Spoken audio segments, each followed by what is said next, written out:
जय माता दी दोस्तों, स्वागत है आपका हमारे YouTube चैनल पर। आज हम बात करेंगे पितृपक्ष के महीने के बारे में, जिसे श्राद्ध का महीना भी कहा जाता है। इसमें की जाने वाली गलतियों से हो सकती है आपके जीवन में बहुत सी परेशानियां और कंगालियां। जी हाँ दोस्तों, पितृपक्ष का ही एक ऐसा महीना है जिसमें एक महीना हम अपने पितरों की पूजा अर्चना करते हैं, उन्हें खुश करते हैं। इसमें की जाने वाली गलतियों से आपके जीवन में हो सकती है बहुत सारी परेशानियां और आ सकती है कंगालियां। तो ऐसी कौन सी बातें हैं जिनका आपको पितृपक्ष या श्राद्ध के महीने में ध्यान रखना है, आज की वीडियो में आपको ये बताया जाएगा। शास्त्रों में कहा गया है कि इस सृष्टि में हर चीज का अथवा हर प्राणी का जोड़ा होता है। जैसे रात तो दिन, अंधेरा और उजाला, सफ़ेद और काला, अमीर और गरीब, या फिर नर और नारी इत्यादि। ये सारे ही गंधर्व हैं या फिर एक दूसरे के पूर्वक हैं।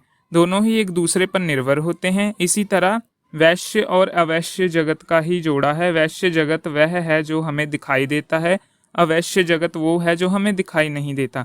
ये भी एक दूसरे पर निर्भर हैं और एक दूसरे के पूर्व हैं। पितृलोक भी अवैश्य जगत का हिस्सा है और अपनी सकृतियों के लिए वैश्य जगत के श्रद्धा पर निर्भर होता है। हिंदू धर्म के मनोप्रांत संस्कारों को पूरा करने के लिए पुत्र का प्रमुख स्थान माना गया है।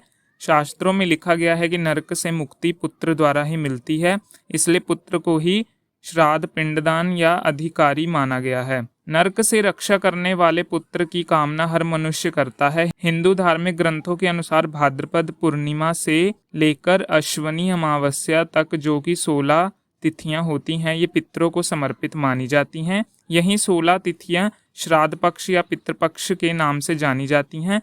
इन 16 दिनों में लोग अपने पितरों को जल देते हैं, उनकी मृत्यु तिथि पर उनका श्राद्ध करते हैं। ऐसी मान्यता है कि पितरों का श्राद्ध या उनका ऋण इस महीने में चुकाया जाता है। वह वर्ष के किसी भी मास या तिथि में स्वर्गवासी हुए पितरों के लिए पितृपक्ष की उसी तिथि को श्राद्ध किया जाता है। श्रद्धा के अनुसार श्राद्ध के द्वारा व्यक्ति पितृ शरण से मुक्त हो जाता है और पितरों को संतुष्ट कर संयम ही मुक्ति के मार्ग पर चल पड़ता है। ब्रह्मा पुराण में उल्लेख है कि यदि श्राद्ध नहीं किया जाता है तो पितृ श्राद्ध करने वाले व्यक्ति को श्राप देते हैं। श्राप के कारण वह वंशी हो जाता है अथवा वह पुत्र रहित हो जाता है और उसे जीवन भर कष्ट झेलना पड़ता है और घर में बीमारियां बनी रहती हैं।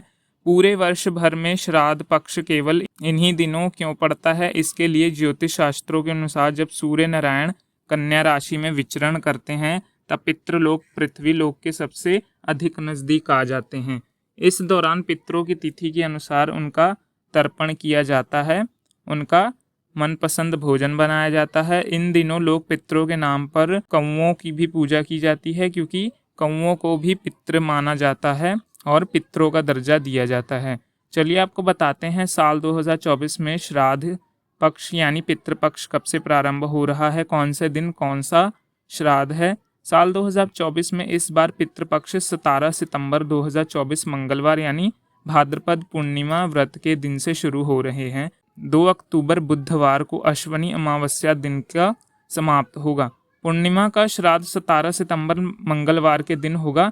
प्रतिपदा श्रद्धा 18 सितंबर 2024 बुधवार द्वितीय श्राद्ध, 19 सितंबर गुरुवार को तृतीया का श्राद्ध, 20 सितंबर शुक्रवार के दिन चतुर्थी का श्राद्ध, 21 सितंबर शनिवार के दिन महाभरणी श्राद्ध, 21 सितंबर दिन शनिवार को ही होगा पंचमी श्राद्ध, 22 सितंबर रविवार को इस बार षष्ठी और सप्तमी तिथि का श्राद्ध एक ही दिन यानी 23 सितंबर सोमवार को किया जाएगा अष्टमी श्राद्ध, 24 सितंबर मंगलवार के दिन रहेगा नवमी श्राद्ध, 25 सितंबर दिन बुधवार को होगा दशमी श्राद्ध, 26 सितंबर गुरुवार को एकादशी का श्राद्ध, 27 सितंबर शुक्रवार के दिन और इस बार 28 सितंबर शनिवार को श्राद्ध की कोई भी तिथि नहीं है, यानी कि इस दिन श्राद्ध नहीं किया जाएगा। द्वादशी श्राद्ध 29 दिसंबर दिन वीरवार को, द्वादशी श्राद्ध 29 सितंबर दिन वीरवार को और इसी दिन माघ श्राद्ध भी रखा जाएगा। त्रयोदशी का श्राद्ध रखा जाएगा 30 सितंबर सोमवार को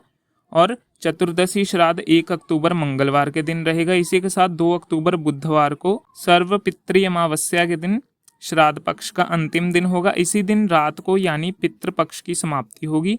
इस बार साल का दूसरा चंद्र ग्रहण भाद्रपद पूर्णिमा के दिन यानी 18 सितंबर को लगने जा रहा है। ये ग्रहण हमारे देश में दिखाई नहीं देगा, इसलिए पितृ संबंधित कार्य, तर्पण आदि जो भी समय निर्धारित किए हैं वे अपने समय पर होंगे। सूतक काल हमारे देश में मान्य नहीं होगा।